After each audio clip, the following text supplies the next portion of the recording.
Why do people fall in love with you? Have you ever wondered why certain people are drawn to you so deeply, almost irresistibly? Is it really about your personality, your looks, or your charm? Or could there be something much deeper happening beneath the surface? Carl Jung, one of the most influential psychologists of the 20th century, believed that love is not random. In fact, people fall in love with you only for two profound reasons, and both are rooted in the deepest layers of the human psyche. In this video, we will explore Jung's fascinating ideas on love, projection, the anima and animus, and why people are magnetically pulled toward you, not for who you appear to be, but for what you represent in their inner world. We'll dive deep into the unconscious forces that shape romantic attraction and reveal the two profound reasons why someone truly falls in love with you, reasons that go far beyond surface-level qualities and instead reflect the hidden architecture of the human psyche. Before we begin, make sure to subscribe to the channel. Now let's get started. The hidden logic of love. We often like to think of love as a magical accident, a spark that ignites without warning. Yet for Carl Jung, even the most sudden attraction follows a deeper order, an inner logic crafted not by chance but by the unconscious. What feels like a spontaneous connection is rarely spontaneous at all. It is the visible result of invisible forces shaped by years of inner development, unprocessed emotion, and unmet needs. Behind every instant, bond is a structure, a silent architecture of the psyche that guides us towards certain people and not others. And this is where Jung introduces the idea of projection. Each of us carries hidden images within, fragments of who we are, who we were, or who we long to become. These images are often repressed, denied, or lost in the shadows of our unconscious.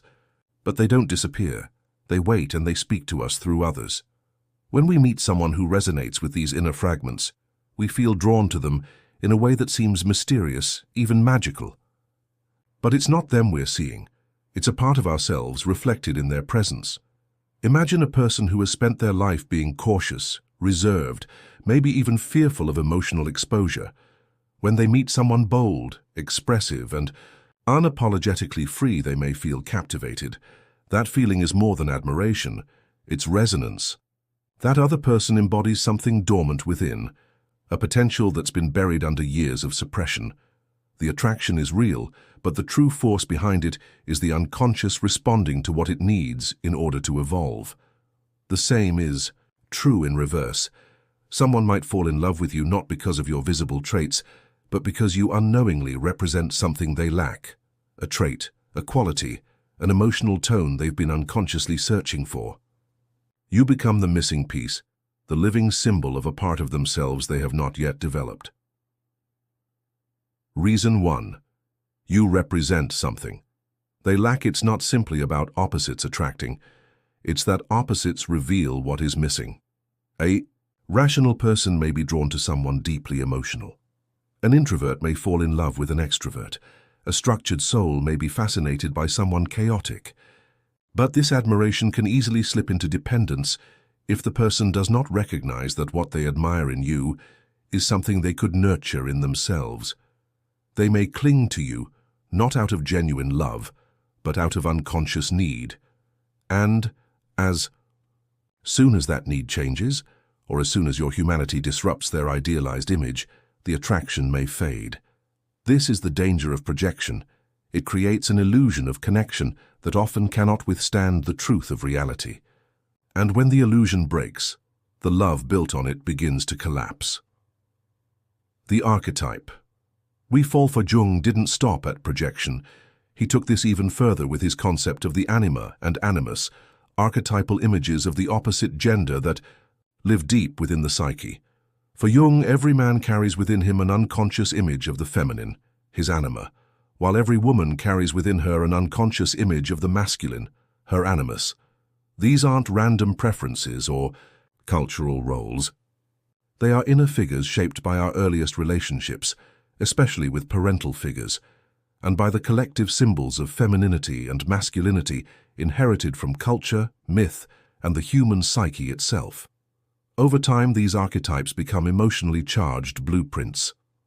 We carry them unknowingly, and one day we meet someone who seems to fit them perfectly. When that happens, the attraction can be overwhelming. There is often a deep sense of familiarity, as if we've known this person forever, even if we've only just met. It can feel like destiny, soul recognition, or some ancient memory reawakened, but Jung would caution us, this is not fate. It is not evidence of cosmic soulmates. It is the psyche seeing its own internal design reflected in another human being. Reason 2. You awaken a powerful unconscious image they've carried within. You resemble the unconscious image they've carried for years. Maybe not in looks or behavior, but in essence.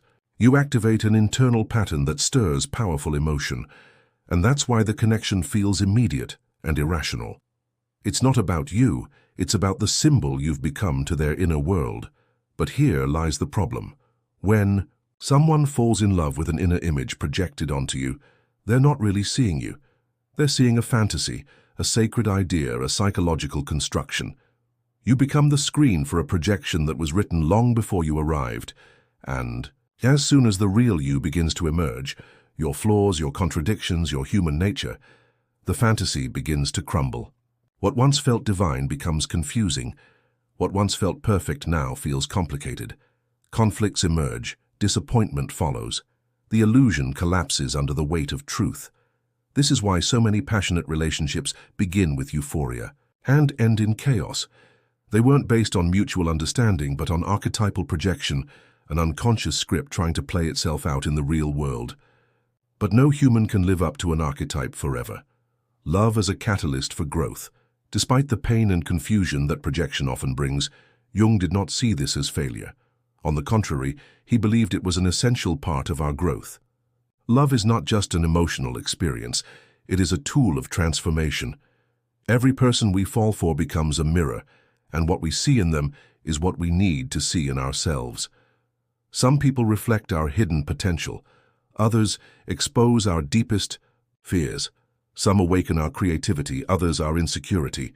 But all of them serve the same psychological purpose, to accelerate the process of individuation, the journey of becoming whole. When someone falls in love with you, they may believe they are seeing something magical in you. And they are. But the magic lies in what you awaken inside them. You are not just a person. You are a symbol, a turning point, a psychological invitation, and the same is true in reverse. The people you fall in love with, especially the ones who shake you, who change you, who break your heart, are not random. They are carriers of meaning, catalysts for your inner evolution. Some people come to awaken what's dormant in you. Some come to teach you what you've refused to learn. Others come simply to show you your own reflection, distorted or clear, depending on how ready you are to look. Not all of these relationships are meant to last. Some are meant to disrupt. Some are designed to break patterns. Jung called these encounters synchronistic events, moments that are not logically connected yet deeply meaningful. When someone appears in your life at a precise moment and evokes powerful feelings, it may not be coincidence. Your unconscious and theirs was ready, and the meeting itself was a sign that change had already begun. These are not mistakes, even the painful ones, even the ones that leave scars, especially those, the final realization. Love and the self, sir. Why do people fall in love with you? Because you either reflect something they desperately need, or you activate something they have forgotten. In both cases, the love is not really about you. It's about the self trying to evolve, and the same is true for you. You fall in love with those who mirror your missing parts, those who resemble your inner images, those who knowingly or not carry the key to your next chapter of growth. But if you don't recognize these patterns, you risk staying trapped, attracted to the same types, repeating the same relationships, chasing the same illusions. You might believe you're unlucky in love, when in fact your unconscious is simply trying to teach you something you're not yet ready to learn. Jung would say, the answer is awareness. Once you understand your projections, your inner figures, your patterns, you stop looking for someone to complete you. You start becoming whole within yourself.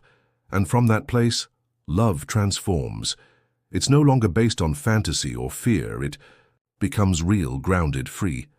Because in the end, the deepest love is not about finding the perfect person. It's about awakening the parts of yourself that have been waiting to be seen. You don't just fall in love with others, you fall in love with the version of yourself they help you uncover. Understanding love through Jung's lens reveals that it's never just about the other person. It's always a journey back to the self. So the next time someone falls in love with you, or you feel that deep pull toward another, ask yourself, what part of the soul is waking up right now?